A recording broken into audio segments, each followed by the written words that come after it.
I don't know about you, but going through the pitching matchups every day is getting pretty old, even though I'll continue to do it until probably training camp for the Chiefs, when the Chiefs will become the biggest story of training camp again, and on their route to which could be another Super Bowl. Likely not, because you always choose the field, but you'd have to choose them as the number one team to win the Super Bowl again.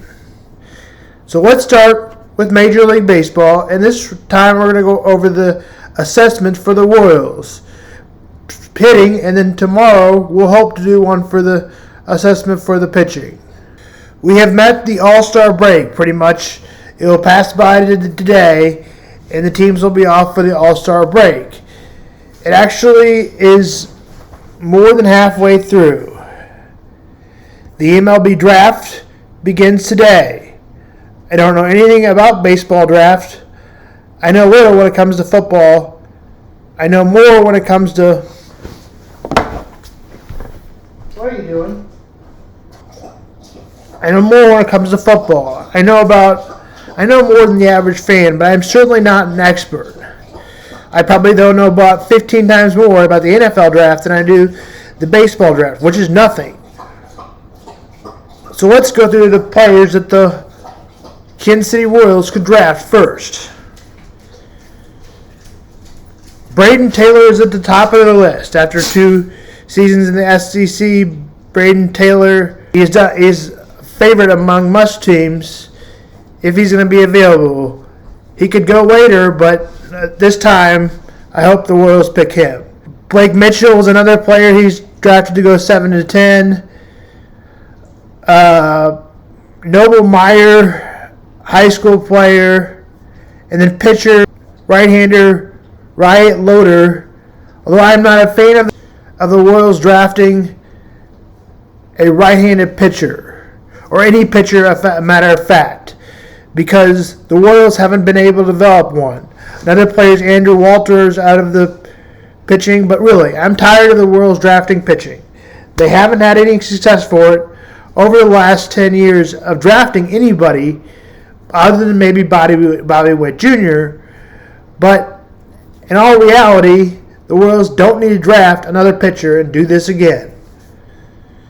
Throughout their success, the Royals have done a better job of drafting position players, but this team seems like the 2000s team. Maybe a little bit better as far as players, but the Royals could drop to the worst team ever in Kansas City Royals history. After we went through the draft, we're going to go through the Royals starting lineups and players that could come back. As a pathetic team as the Royals are, there are some hoping on the starting lineup for the batting team today. Kyle Garcia, I could see leading into a good player and could be the Royals' leadoff hitter for about years to come, for hopefully about 5 years. Now we're going to go into Bobby Witt Jr. Jr. is hitting well right now. He could be a top player, an MVP candidate, if he continues what he... Now what I assume he will be is an all-star player for a couple of years and being Eric Hosmer of what the Royals could be. A good building block, but not a superstar. Not what the Royals need to become a winning ball club. Yeah, they can have one superstar, but they need 2 or 3 for that season in order to win the World Series. Of course, Bobby Witt was supposed to be the player that George Brett would be. Of course, most players aren't like that. But he is going to be a successful ball player, I believe, and probably an all-star. Royal Salvador Perez has had a fantastic career as a Royal. And they probably the second Hall of Famer. Now, he can decline any Royals trade because of their contract that they put him to.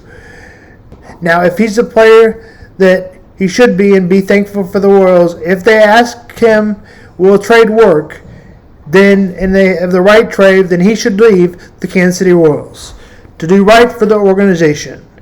MJ Melendez, he hits the ball hard. I could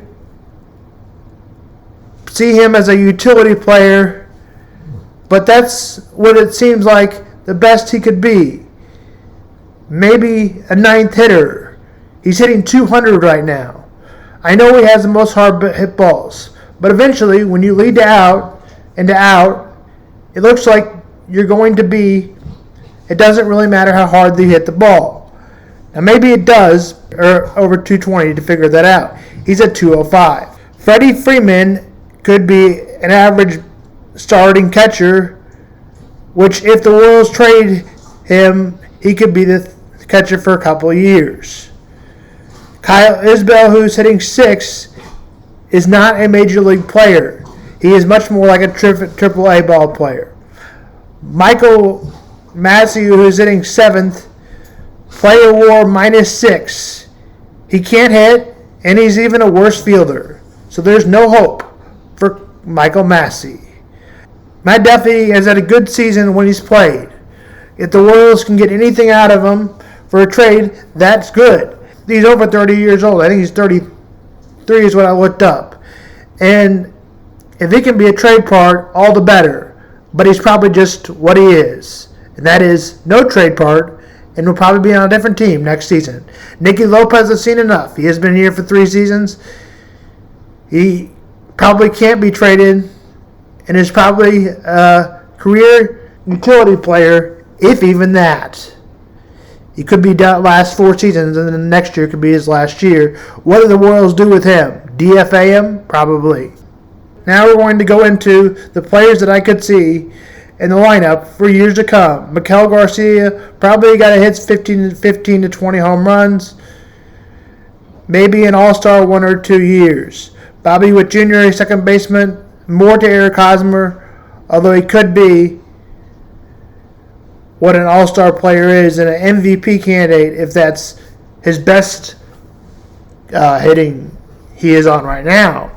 But Salvador Perez, hopefully he's on a different team and playing for a different team next season. Freddie Freeman, an average starting catcher, but if the Royals trade Salvador Perez, I am okay with him being a player. As I said by Kyle Isbell, the rest of the players I'm not so confident in. So 1, 2, 3 ball players that I see any future for the Royals.